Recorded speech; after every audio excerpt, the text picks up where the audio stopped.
Check, check, 1, 2, 3. Alright, it is Sunday, October 22nd, and here is the review of the market from last week and what I'm watching going into next week. Now, I'm going to try and make this one as short as possible.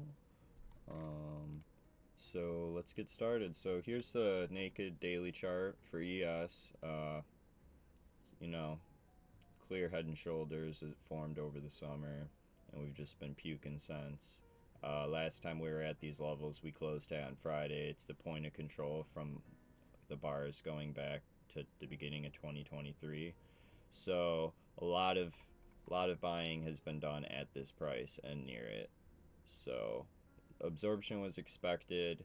Now watching to see if not only we lose this volume curve, but lose these pivots. These will be key. So 4150s, give or take.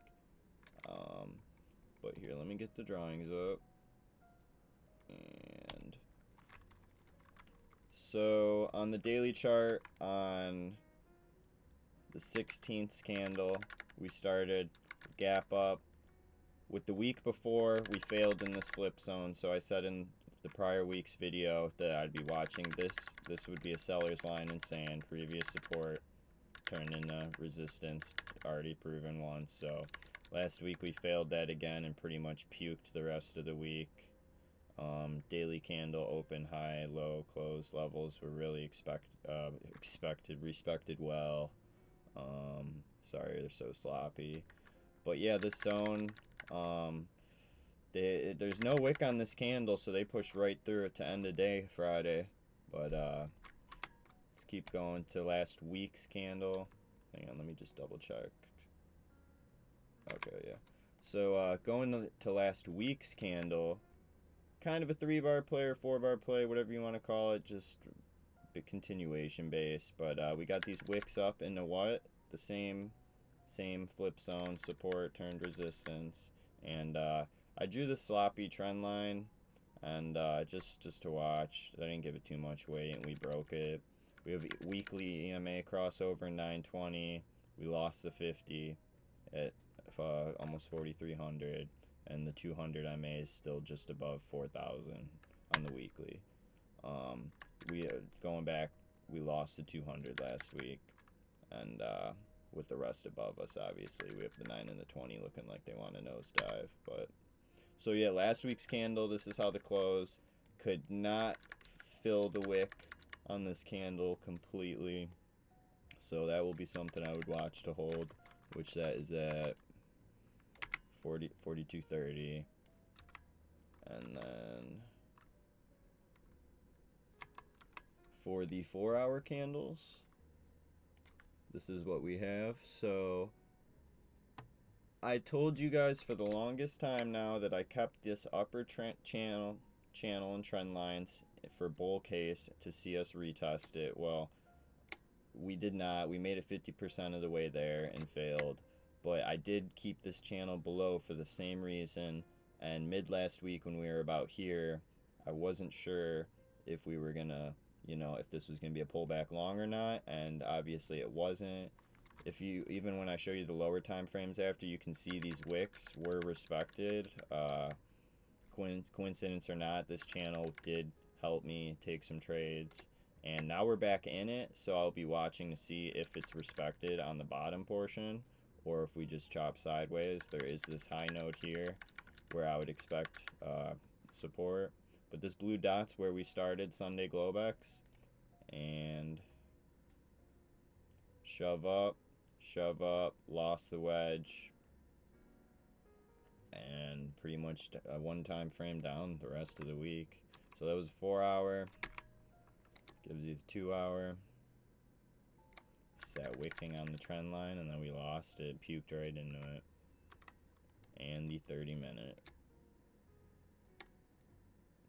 So yeah, once the RTH session opened on Friday, we lost that prior channel trend line.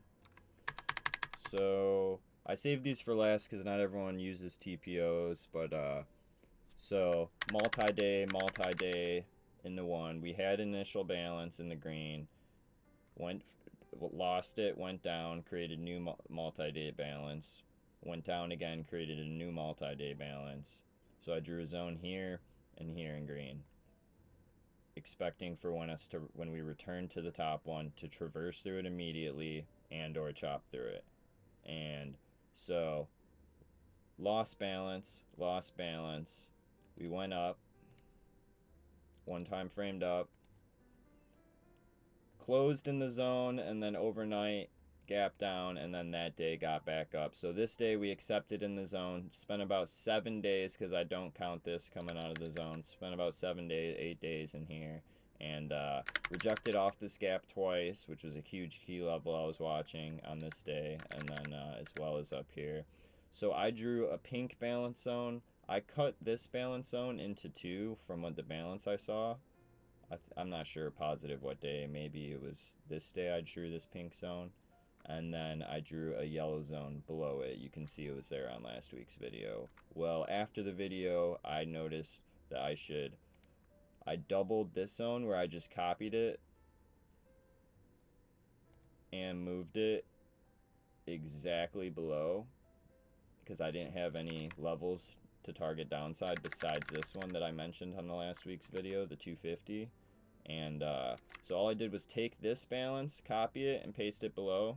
And it kind of works like Fibonacci's. As you can see, it was a local low a day for quite a while, and I actually didn't notice until I hopped on today that, because I haven't been on the market since about 2 p.m. Friday, that we did break that, lose that balance. But normally, I would say, since we lost this key level from so long ago, that I'd be very bearish. But I did notice these are daily session profiles, so it looks like this is an RTH chart. So actually, we do have some price and support below, but it was created overnight, so that's why it's not showing down to 42.35.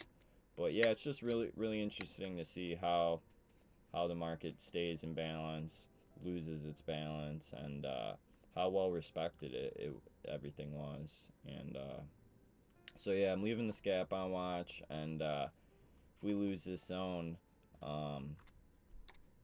I would look for us to get back into it, but it will be very hard. And a lot of people ask me how I play volume profile, or yeah, pretty much volume profile, and I just really use it as simple support and resistance. But so let's see here. Let me hide these for you. So yeah, basically, these are weekly volume profiles, and second week in a row we could not get above this line. As you can see, I have it highlighted. 2 weeks in a row failed. So last week we pretty much, I believe we failed and went straight down. Let me pull up something that can show price for you guys. So yeah, 2 weeks ago tried once, failed, and then yeah, put in lower highs last week, couldn't even do it, and failed.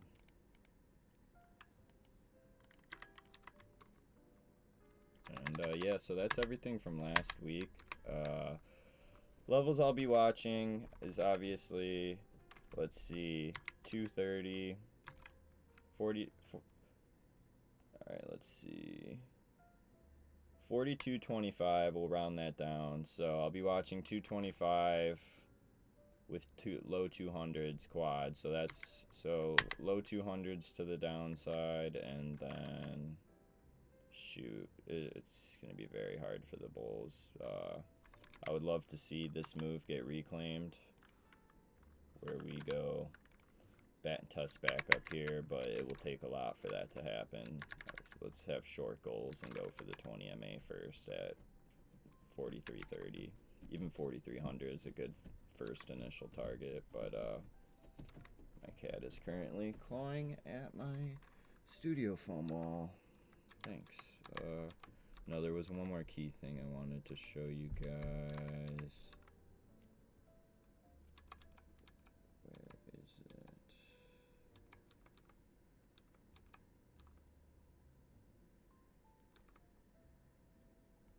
Huh, so really, I don't know, must not have been that important. So yeah, 4200s, line in the sand for bulls, and then 43.50 and 4300, 43.30.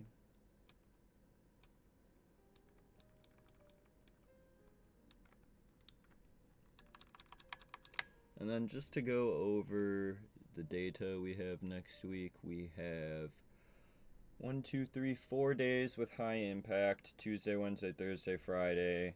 Tuesday we have PMI. Wednesday, building permits, new home sales, and Powell speaking. Thursday, durable goods, GDP, initial jobless claims, pending home sales. Friday, core price index, and you can read all the medium impacts right there. And then with the VIX, broke above that key weekly level I've been talking about that we've been wicking in. So VIX is back on its way up. SPY weekly engulfed that. Let's see what the daily looks like.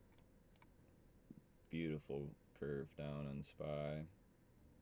So yeah, SPY and ES still have a little support below, but not too much. Let's check the Qs. Okay, hasn't accepted out of this channel we've been in, but it does not look good. There's a drawing I drew from some video last week or whenever, but there are those. Let's see, oil. So we had this nice absorption on high volume candle coming up to this weekly level. Must break this right here on CL. Must see above 90. Bulls line in the sand is 80, 83. So, alright guys, tried to keep it short. Did not have much time this weekend, so I'm just glad I was able to get this out to you guys. Sorry if it was a little bit sloppy, but like I said, I just wanted to get a video out for you guys and myself. So yeah, I hope everyone has a good weekend, great trading week, and thank you for watching.